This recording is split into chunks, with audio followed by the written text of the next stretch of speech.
Hello, welcome to my YouTube channel where I'm going to play Coyote and Crow with some friends from the Gauntlet community. If you're unfamiliar with the Gauntlet, check it out at gauntlet-rpg.com. This is the first session of a 4-session Coyote and Crow arc. We're going to be playing in an alternate future. It's different from ours. Europe never colonized the Americas, and instead, we're considering indigenous cultures as having blossomed into technologically advanced civilizations.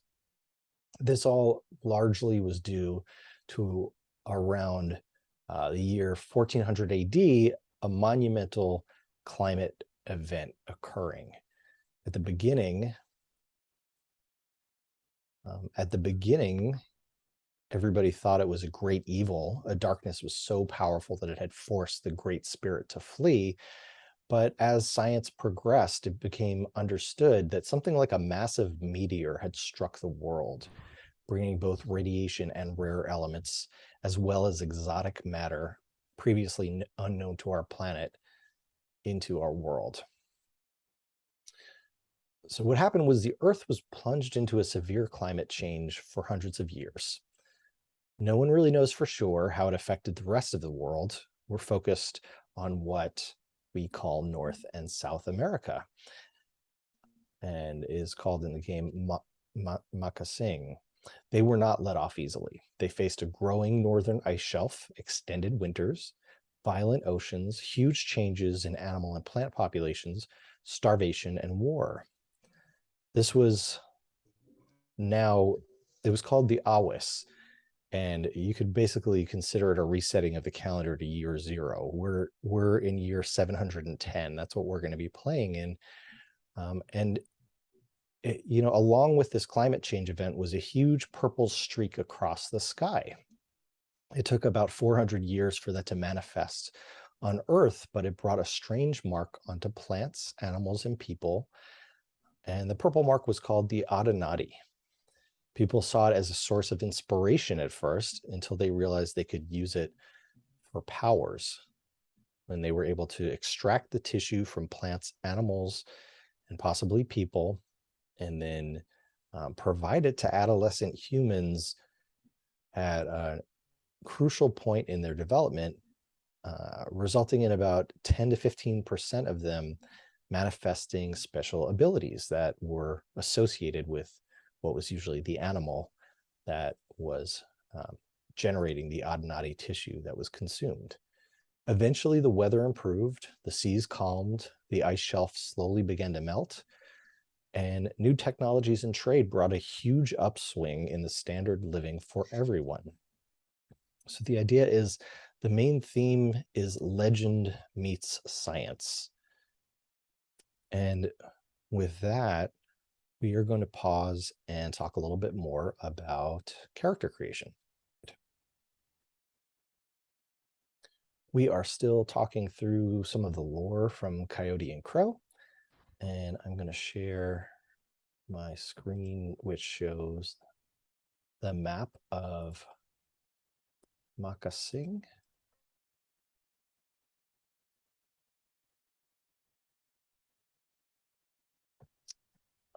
So the authors and artists of the book rendered what we know as North America upside down for this map. So you should be able to see that the South is up.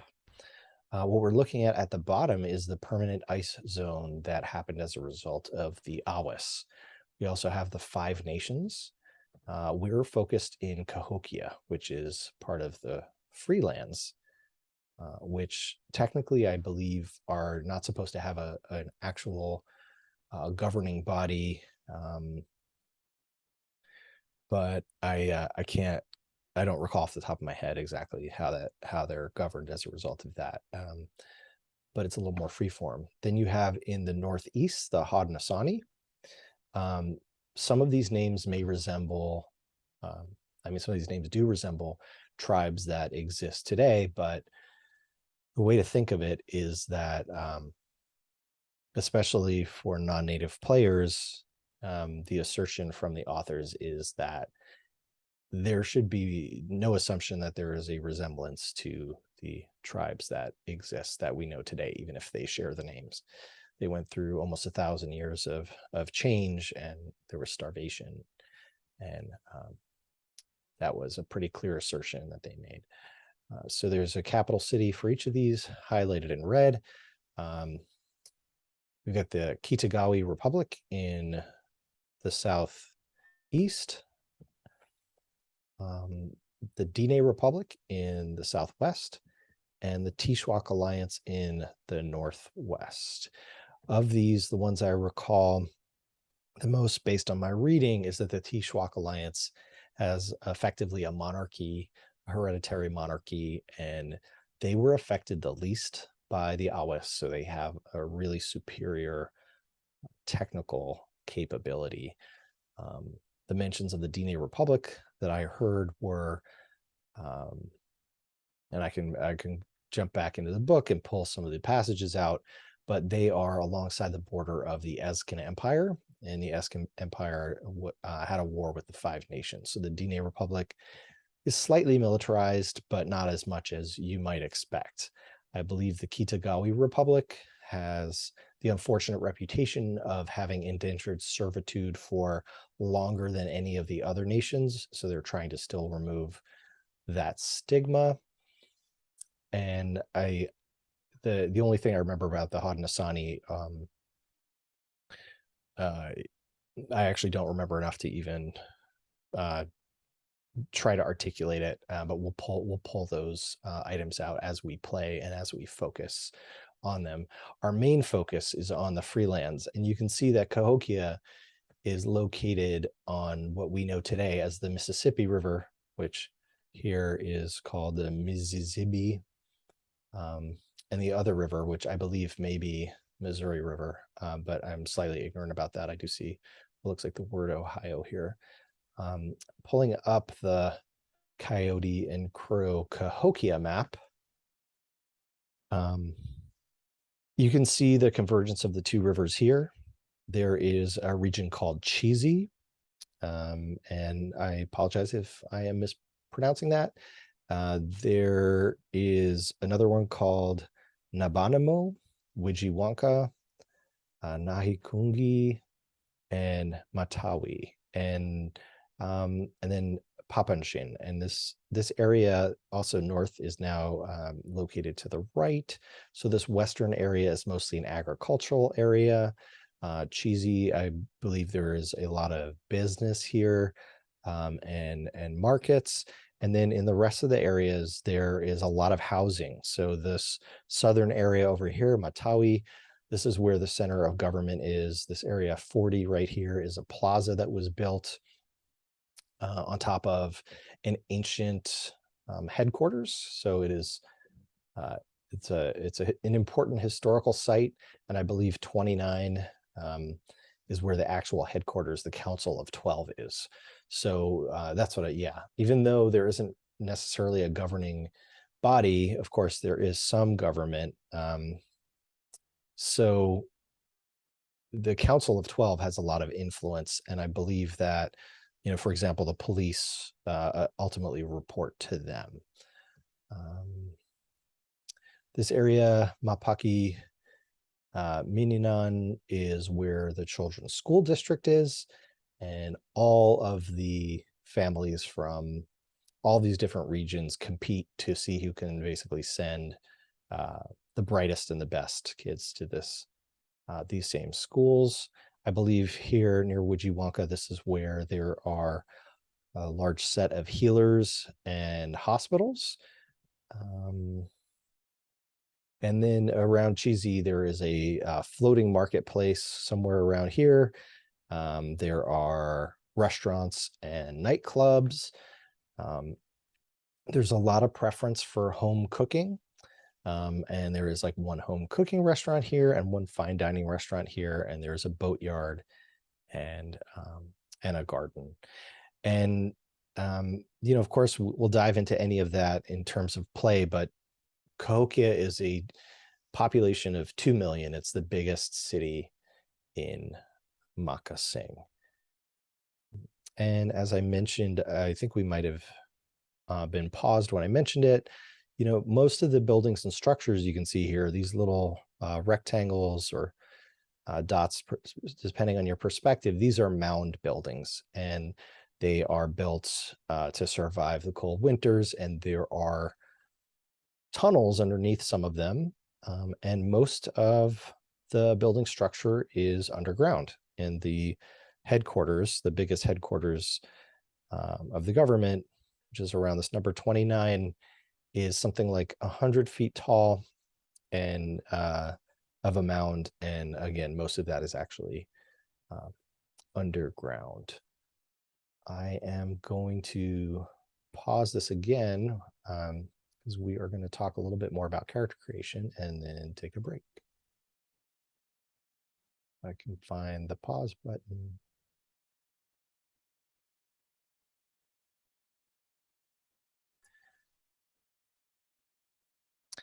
Hey, so I am going to take a moment to jump into safety tools, which normally I would do at the beginning of a game. So we have a number of safety tools in play, as well as following the Gauntlet Code of Conduct. The first one is CATS, concept, aim, tone, and safety tools. It's one way to look at what that S is for. And I am going to read through what we are planning here. Coyote and Crow set in a First Nations alternate future where colonization never occurred.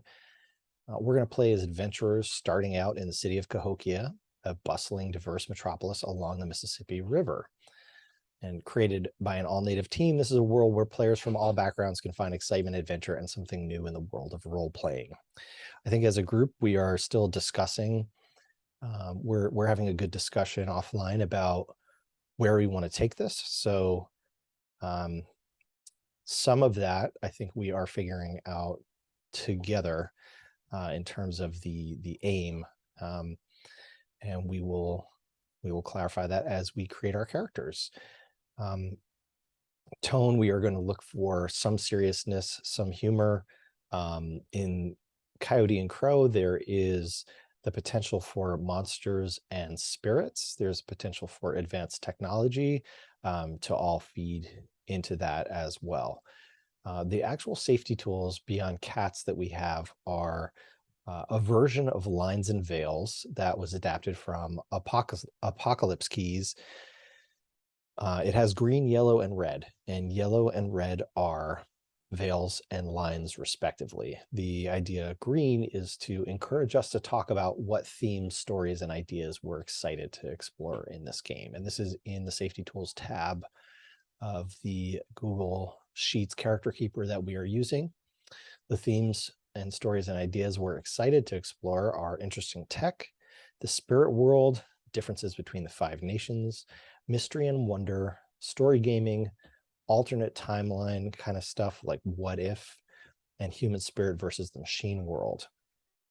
The things that I put on here based on our free-form conversation, so if any of this is wrong, we can always change this, that I see so far as potential veils are, veils might not be the right way to put this. It was things we kind of weren't interested in as much, but this is the best place I could think to put them.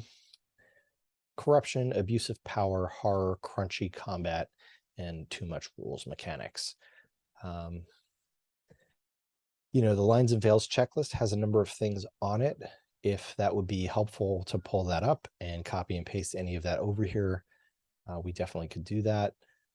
This is a living document, so what I'm reading here is not necessarily final. I'd ask that all of you take a look at this and think about if there's anything else we should add. So going into the lines, what themes, stories, and ideas will we not see at all in the game? So far, we have homophobia and transphobia, sexual assault, sexual violence, twin jokes and evil twins, endangerment of children, and harm to pets, animals, or cute animals. We also have a section about romance. And we have described whether we are interested in romance with PCs or not.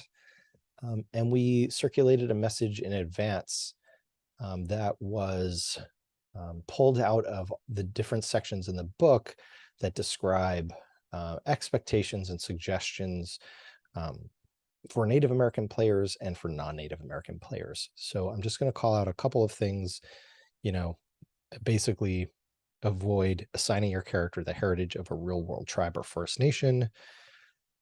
Avoid assigning your character a two-spirit identity, using any words taken from the indigenous languages that aren't part of the proper nouns in the game materials, or speaking or acting in any fashion that mimics what are most certainly negative stereotypes of Native Americans.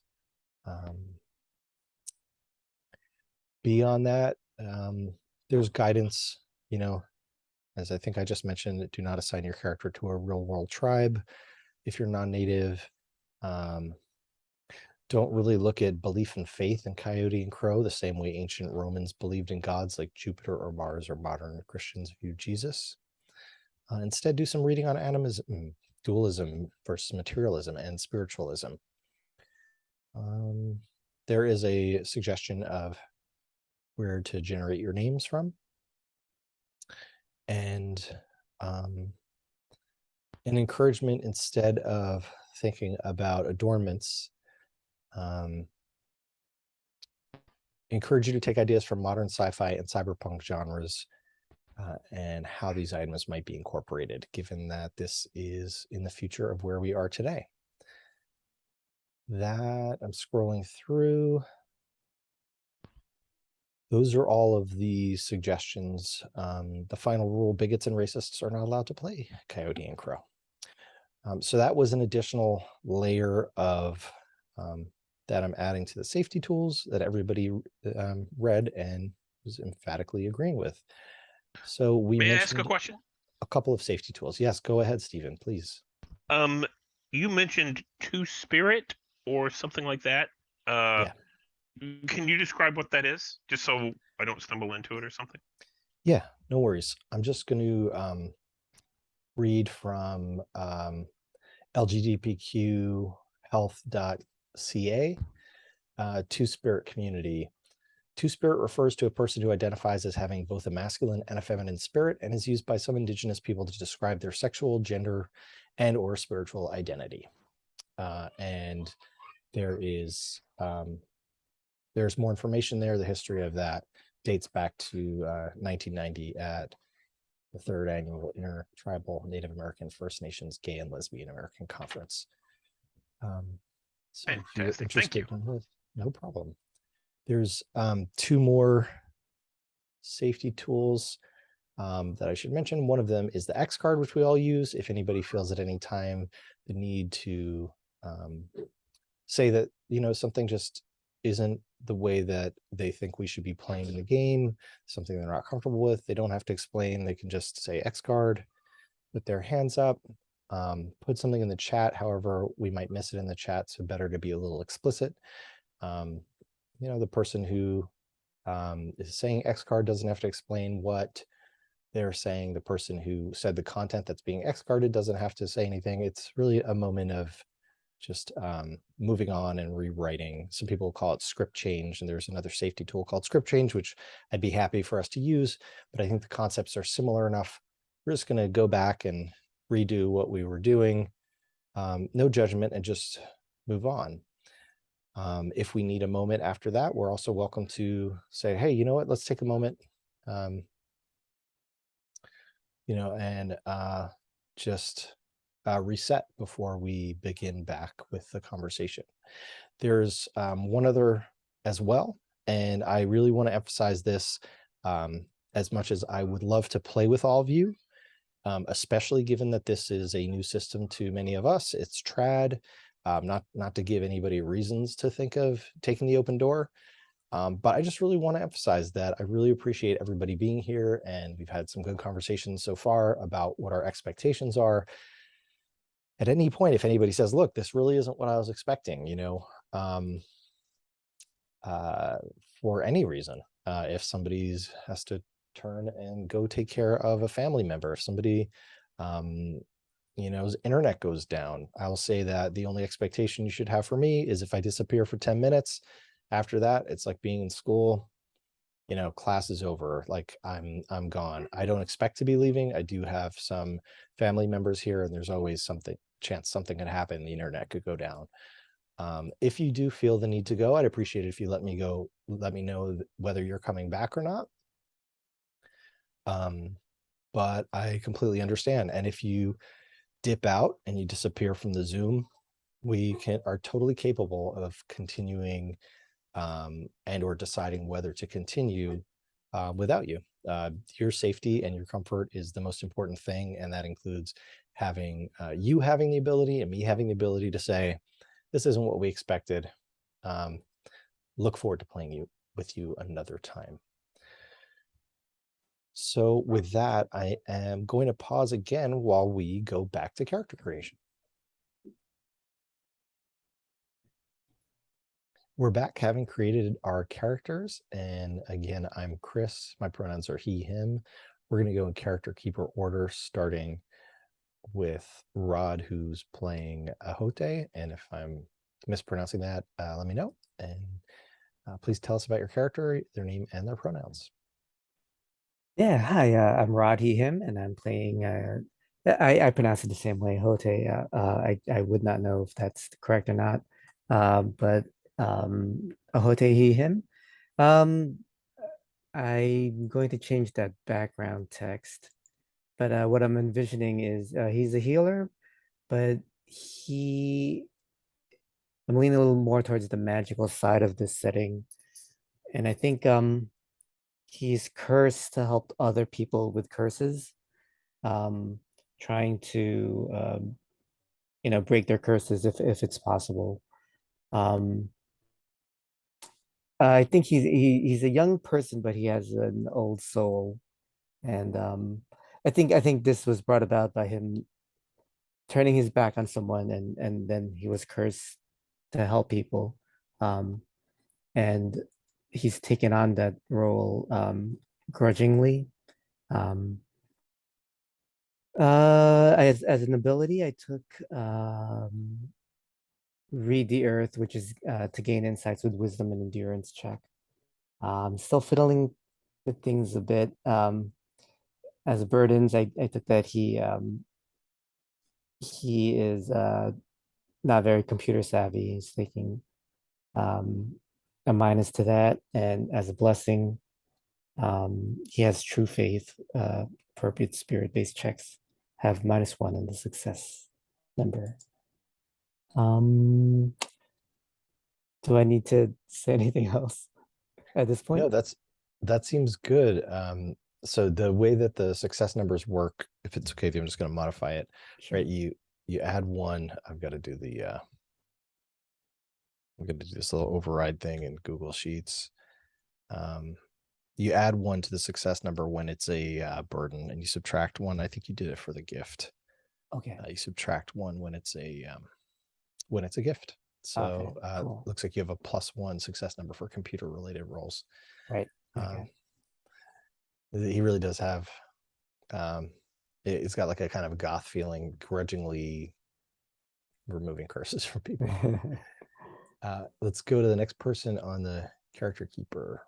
Rich, would you tell us, introduce yourself, your pronouns, your character, your pronouns, tell us about your character, please. Sure. My name is Rich. I use the he, him pronouns, and the character I will be playing is named Desba, and Desba uses the she, her pronouns. Desba was slightly modified the pregen. She is a warrior, and I chose that she has the original background is she is from the Freelands in a family of 8, but I thought it would be interesting if once her family came to Cahokia, that they became involved in the government, diplomats, representatives of some kind, and also that when Desba was very young, she participated in a sport known as Tawaraton, which is like lacrosse.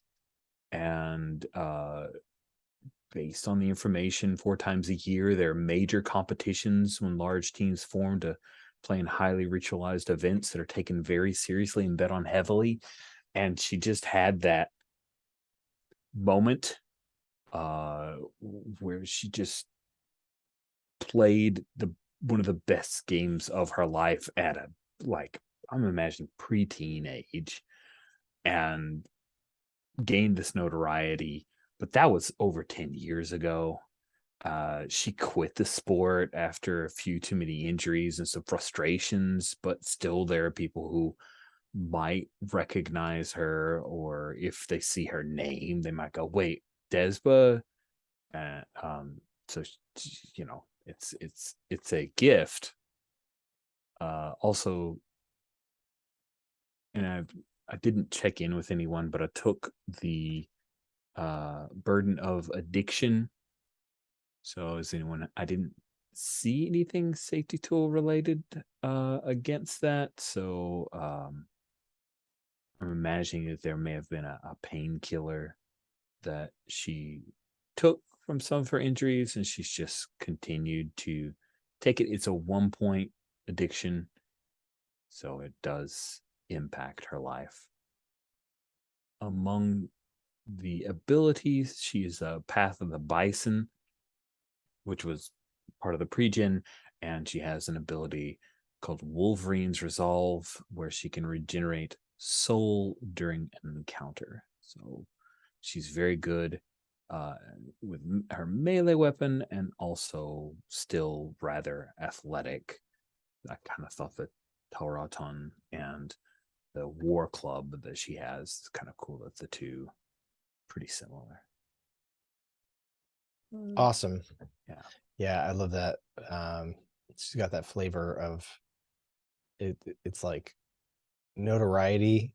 It's the gift, but maybe there's a little bit of a Yeah, sore it's point like the actor from to get a little baseball, you're like the actor from who was really famous from the movie Sandlot, but hasn't done a whole lot else. Or the kid that a couple years ago in the Little League World Series was interviewed and said, "I hit dingers," and like was super famous and memeable for a little while, and then didn't show up at the Little League World Series the next year. And who knows if you'll ever see him again, kind of deal.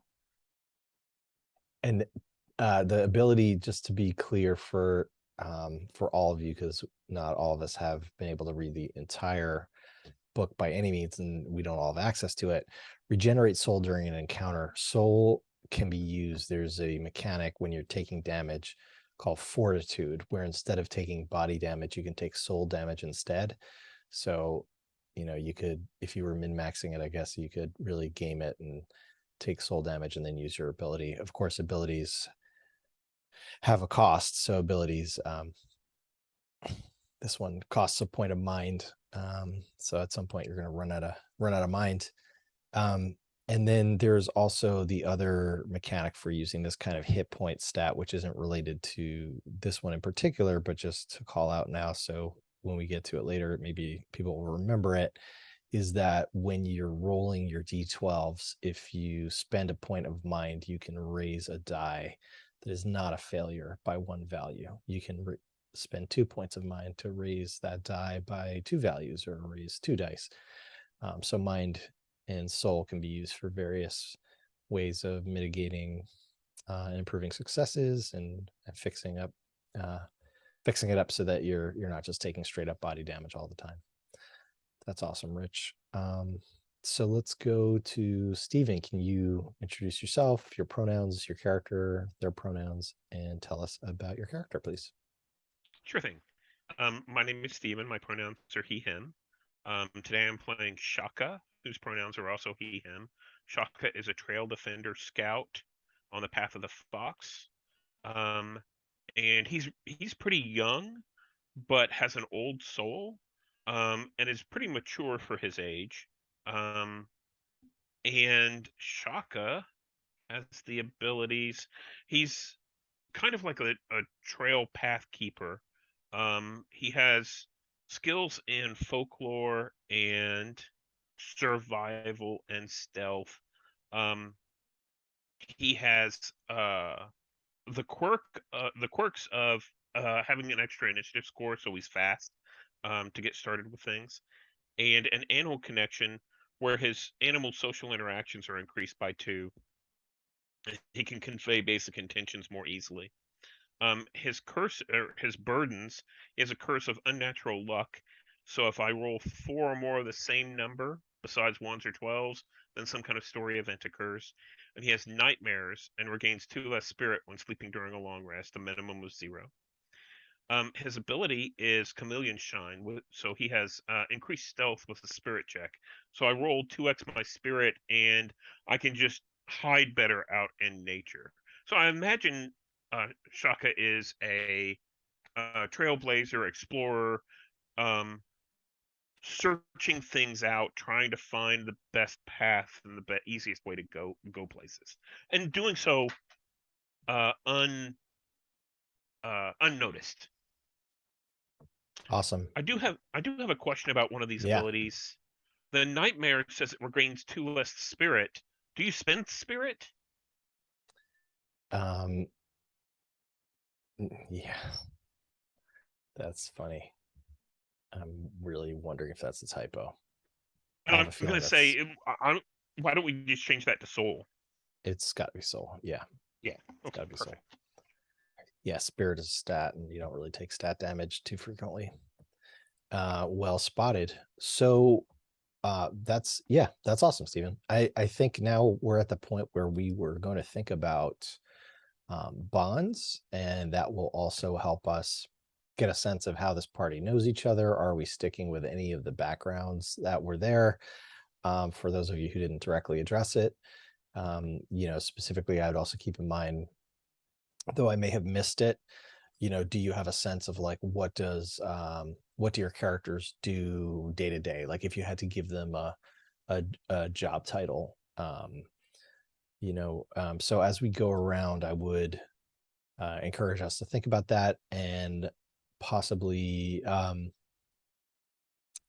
be open to changing it if, as we go around, somebody realizes, oh, I can bounce off of somebody else.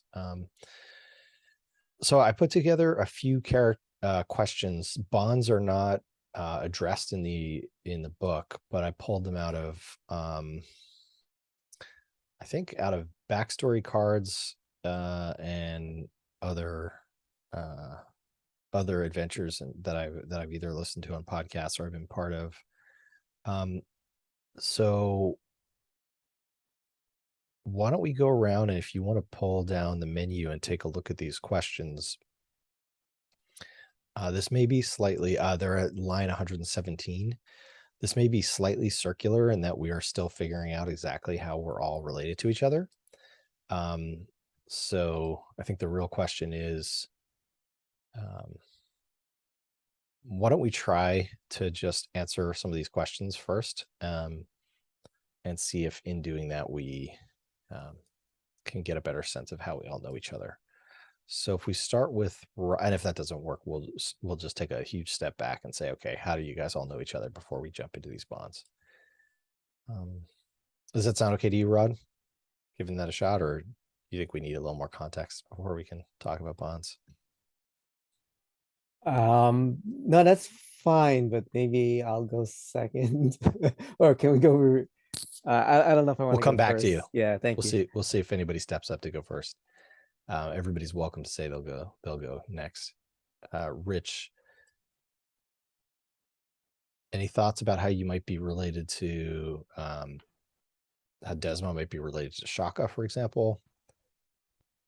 Sure. So Shaka's our sneaky sneaker, trail defender. So step back for a sec. When I was originally creating the characters, some of the points were already spent, and I took a gift of family. And the gift of family I thought could be tied to the 8-member family, and their parents involved in government. Maybe the rest of the family is all involved in various other places. I then realized I'd overspent points, so I took family instead as a burden. Because her large family is still tight and she often has to help her siblings when there's need. So I'm going to say that usually Desva is smart, but her family gets in trouble, and maybe that could be a tie to Shaka of some kind. Maybe I'm trying to read some of these, but there's a lot in there are lots of juicy and interesting ones, but Yeah, seriously, I know. They're also written when I was thinking that we might be a group of cops first. So the Yeah.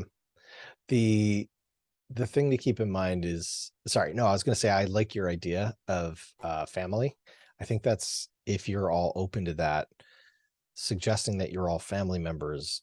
I'm not saying that was your suggestion, Rich, but that might be a convenient way to tie everybody together.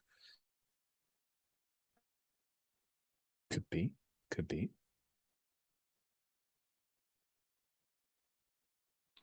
So, I have an idea for bonds. Rich, did you have Yes, anything else? yeah, Oh, Stephen, I'm down with that as long as Rich is okay jumping over to you for a second. yeah, jump over. If you've got an idea, Cool. Stephen, go for it. Okay.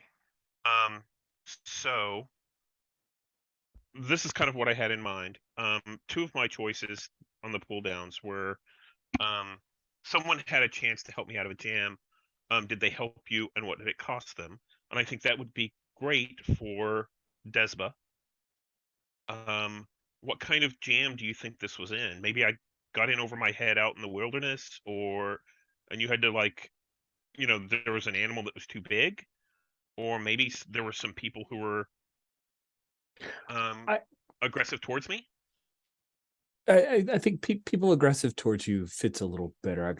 I'm imagining Shaka as being more comfortable outside of the city than Despa might be. Despa's tried her best to forget her time in the Freelands and enjoy Cahokia and its cosmopolitan delights. So I was looking through the bit that talks about Makassing culture, and the bit on music is fascinating. They don't record music at all. Any music listened to in a public setting is always performed by live artists.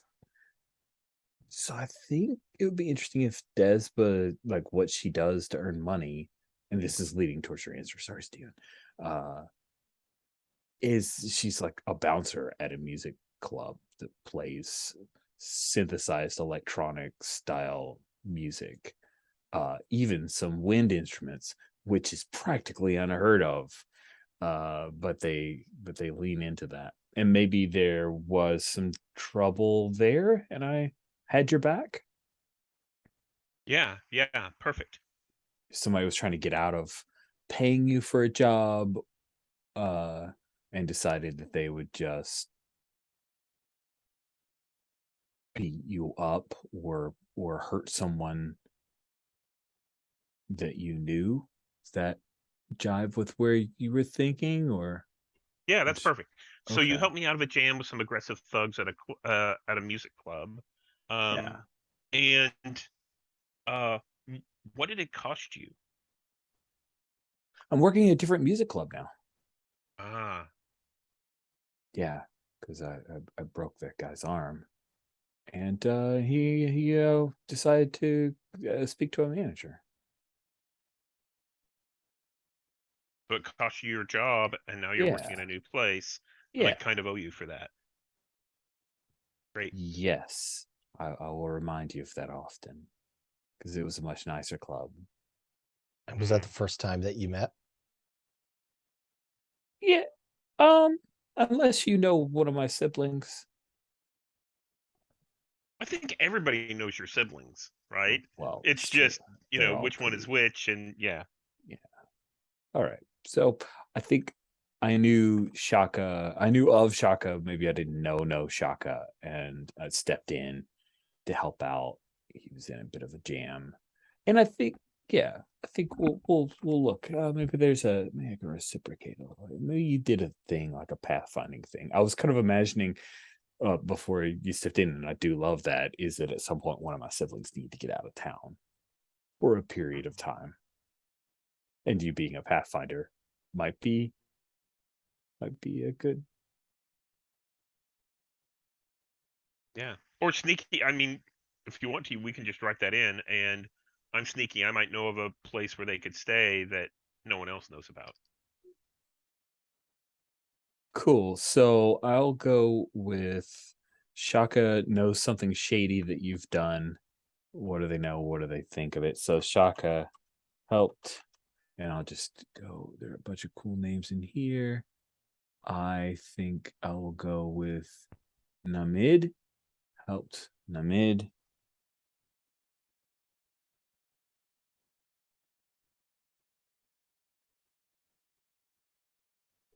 Oh, yeah. And while you're writing that down, Stephen, what was the name of the thug? Yeah. You get that. And we should put these folks in the NPC tab. And if you want to use the prefab faces that are in there, go ahead and feel free to slap some names in there. And if we don't want to do that now and this time, if we do that before next time, that would be awesome.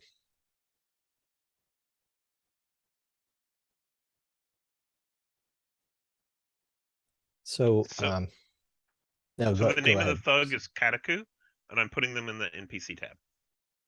Nice. So let's keep going around the character keeper for a second. And Rod, can we chat about bonds here? Did Rich finish the thing about something shady?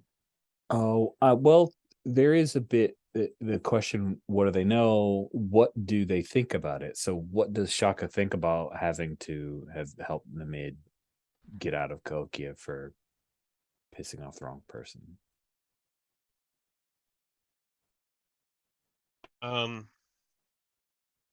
So I don't think I come from as large of a family as you do. So I don't fully understand this the bond that you have with your siblings. You're jealous. It's and okay. I understand.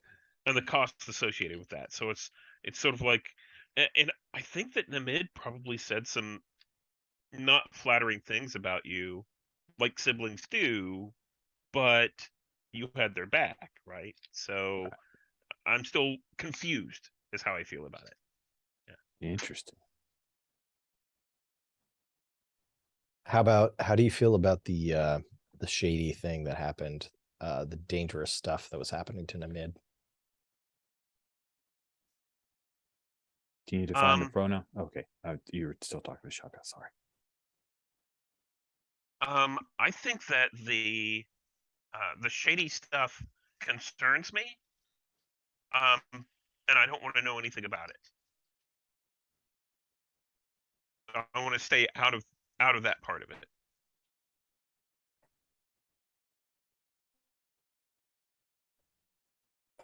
Cool. That sounds good.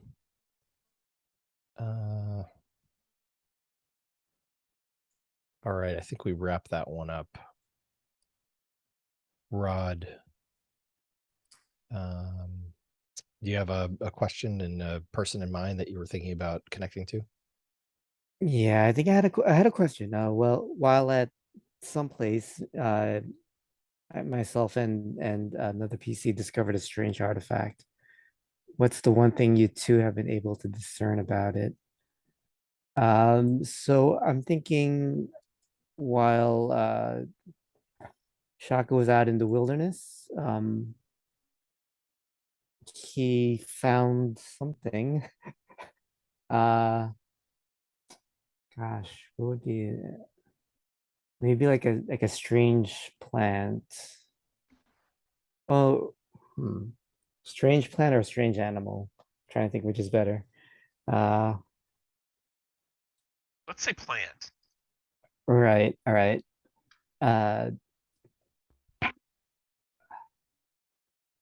What have we been able to discern about it?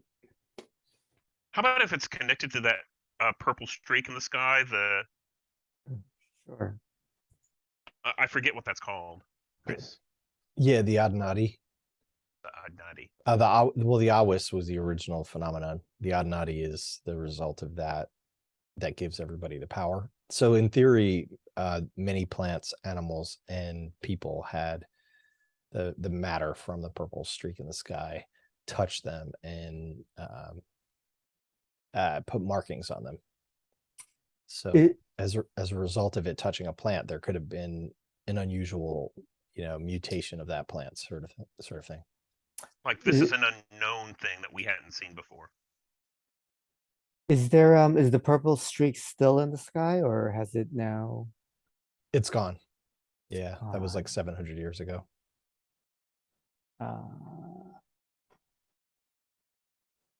Weird about plants.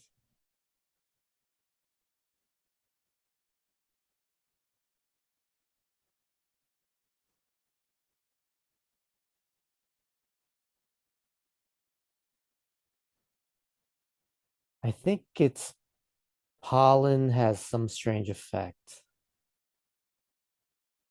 Um,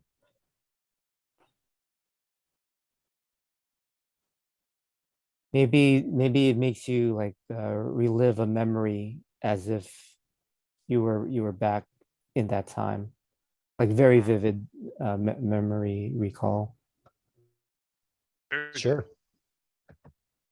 Sorry, what was that, Stephen? I just said very good. That sounds awesome. Okay, cool.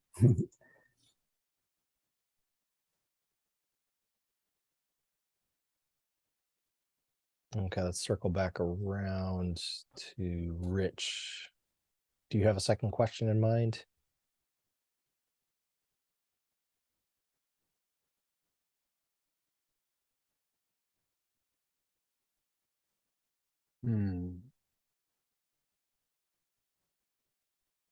Or if you want me to move on, Stephen might have selected one already. Trying to find something to point towards Ahote.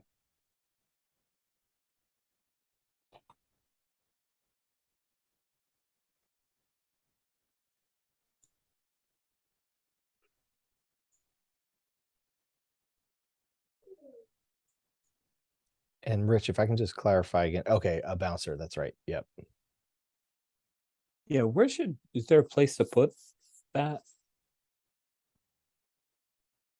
You can just put it in notes at the bottom. Okay. There's not a job function kind of thing.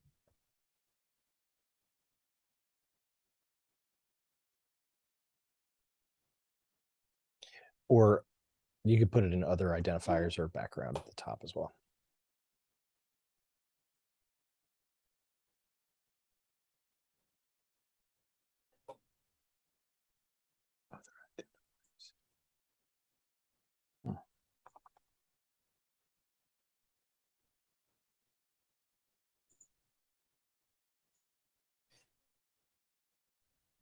If it helps, like I think Ahote is one of those people who just stands in the corner, uh, preaching to people who walk by about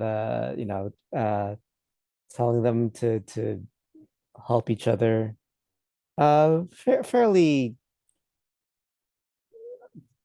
nothing too crazy, I guess. Although I guess his approach to it might not be the gentlest.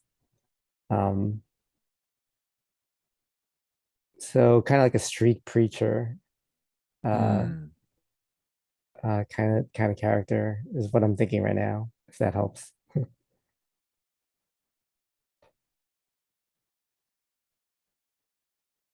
Yeah, and that goes along with your just looking at your ability again, the insights ability.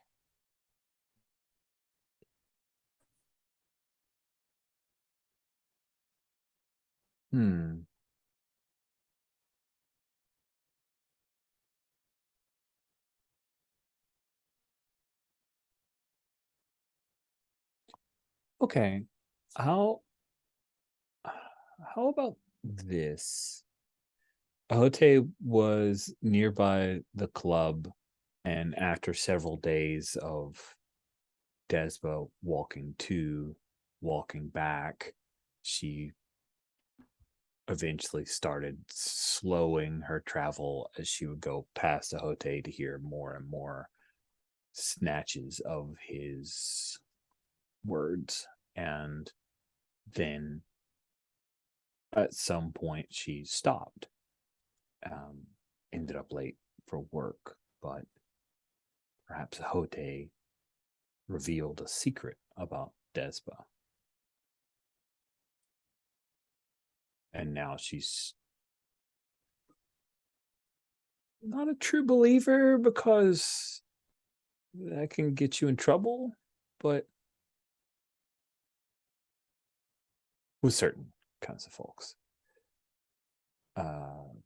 But extremely curious and probably intimidated by Hote. What do you think about that? Sure, yeah, that's fine. Um, do you think he was revealing? Do you think he was like directing um the revelation to her, like saying, "Hey, I know this about you. Sure, You it could should." totally be a I know something about your truth rather than I recognize you from that sport you played 10 plus years ago. And the secret could be determined at a future date or never Exactly. determined. Yeah. If you don't have anything in mind right now, Rod, you can totally say, "Hey, you revealed a truth, a secret about my true nature." Sure. I don't have anything right now.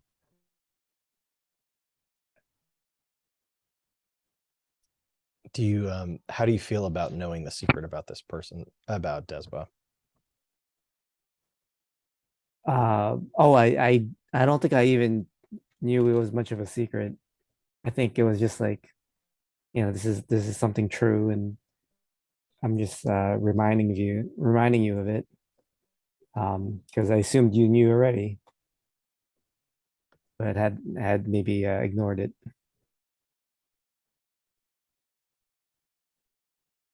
Okay, cool. All righty. Steven. Yeah. I'm gonna circle back for a second. I named the club that you got fired from, Desba. Ooh, Um, fun. it's called Tic Tacs, which is a name that I just that's the owner's name. And I've got a picture that I'm gonna drop into the NPCs for now. And then as far as a bond towards Ahote, how about if Yehote knows a secret about me? And how about if that secret is you know the source of my nightmares, Oh, but I don't? And then the next question is how do you feel about it? How does that sound? that's fine. Yeah, that's fine with me. Um, Rich had picked the same question, but this is a totally different vibe to it. Feels a little more mystical. Um, how do I feel about it? I'm worried for you. I think I think should you ask me for help, I will be compelled to help. So I'm nervous for both of you and myself. Uh, Do you should think it's we? dangerous? Do I think it's dangerous? Do you have any ideas yet of like what kind of nightmares you're having, or are we Uh, making? so I'm having nightmares and they keep me from being able to rest well. I think Right. you have insight. You know what's bothering me and you can come up with whatever you want. Is it um a rest a restless spirit? Is it something I've um invaded, someplace I've gone that I shouldn't have that's haunting me? Or we can just leave it open. I kind of like that last one where you had walked upon gosh Yeah, you had walked upon something, someplace forbidden. Um,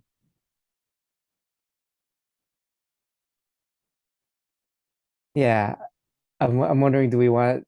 Yeah, we could either make it a person who's cursed you, or some kind of creature. Um, I'm all for, like, some kind of cryptid type thing. Again, leaning more towards fantasy now. Uh, but we can think about it, unless you have any And we'll strong see what feelings happens on it. during play. I That's wrote fine. down, I walked upon a forbidden place and a restless spirit is haunting me. Perfect. Okay. You know, but I don't know why I'm not sleeping well. Right. Yeah. Perfect. Yeah, that's awesome. Okay, and I think the last question we've got is Rod. Back to the second. Sure. Let's see. Who knows a secret about you, Rod? I'm just kidding. Yeah, right. I know a secret about myself.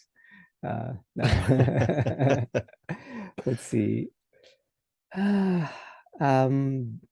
there was one that caught my eye. Let me just see if I can find it again. What is it?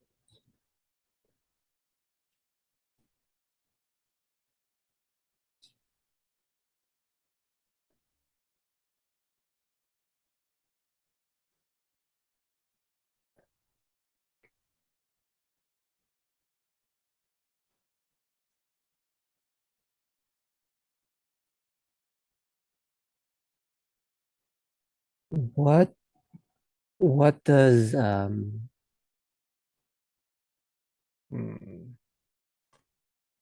right, also this has to go to Desba. Um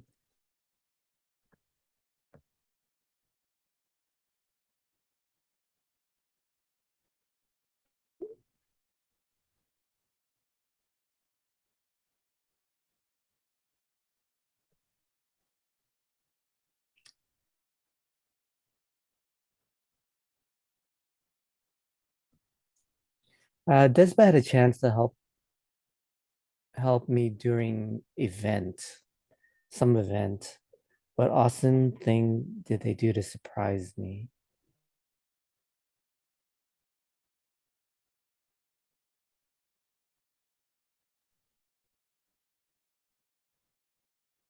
Hmm.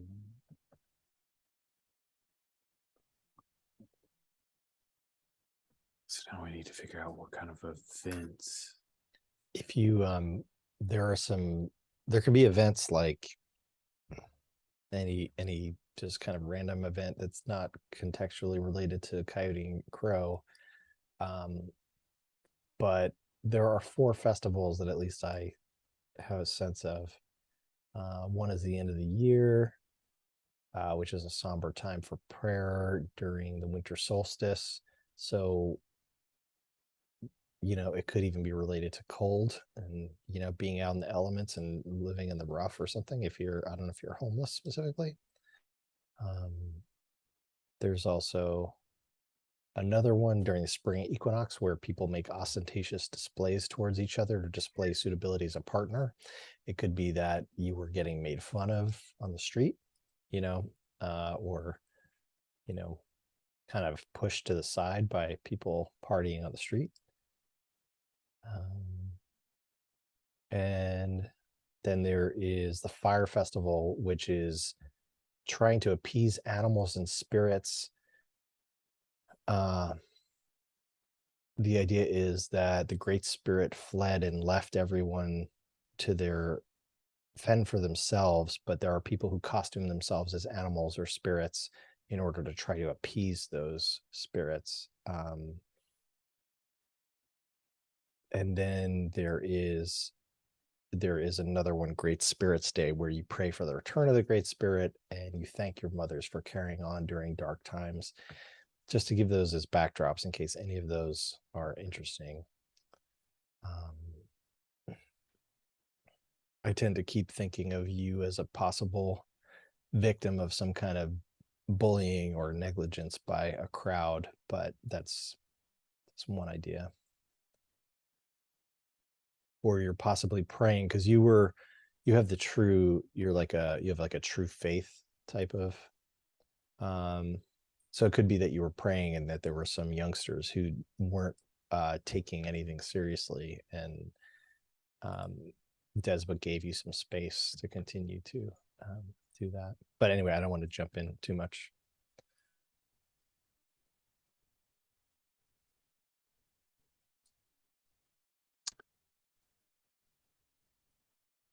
Do you imagine, Rod, that Ahote